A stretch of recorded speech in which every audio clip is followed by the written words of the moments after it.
sameyn doonaa taxeeniya baaquligan noogu jirto. baaquligan kalena liin hal xabo iyo toon iyo qaando yariis oo cusbaha igu jirto. saxankan waa digirti oo aan soo furtay. digirta noocaan ku timaada waa nooca falaanfalka laga sameeyo digir cadda iyo olivo. intaas marka hadda waxaan sameynaa makiinadan ku soo shubtay waa soo shiidaa xoogaa yar xoogaa shiido oo iska xoogaa jajabto kadib waxaa ku dari doonaa taxeeniyada. hadda waxaan sameynaa taxeeniyada soo qaada oo ku dara kadib waxaan taxeeniyada ugu daraa waxa waaye xoogaa taxeeniyada waxay ka samaysan tahay loos isiin iyo xoogaa marka caraf kale u sameynaysaa ma garatid digirta kaligeed ma macaanaanayso. taxeeniyada laazim waa markasta in lagu daro. markaad ku darto kadib waxaan ku dari doonaa jab liin dhanaana. waxaan rabaa inay si fiican u shiidanto isla dhaxalka liinta dhadhan ay siinaysaa. wali dhadhan aad macaan ay siinaysaa lagamana badiyo ma garatid.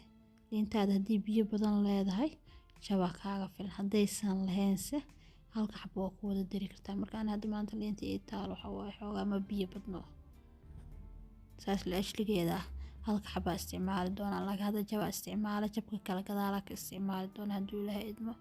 hadda marka cusbadii iyo toontii oo meesha aan ku soo diyaarsadaa ku wada daraa kadibna waxa waaye makiinada marka la shiida haddana say si fiican isku dhex gasho.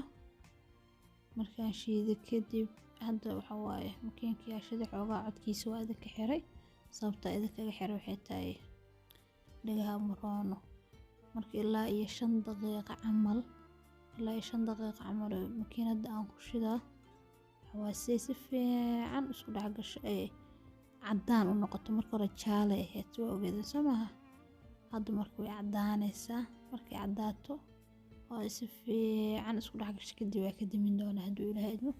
markaan ka dimiyase haddana waxaa noo soo haray galaaskana idinka ilaa galaaskan waxaa ku jirto xumuska biyo wataa marka uu maxaan lahaay bacda ku jiro biyo marka ku shubay hadduu xoogaa culays waa ka dareentid. marka ana hadda culays xoogaa ka dareemay liintii ku daray jabka kale waxaa ku daraa olive oil kadibna waxaa ku dari doonaa wax yar oo biyihii aan haddaa goonida uga shubay digirta ay wadatay aan xoogaa ku dari doonaa calashaan xoogaa yar wuxuu siinaa maxaa la dhahaa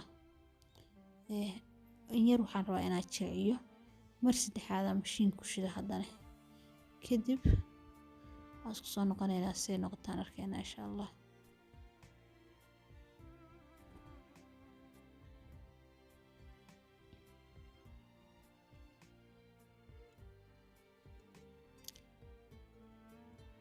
marka hadda saan inoogu soo baxday maasha Allah tabaarakallah.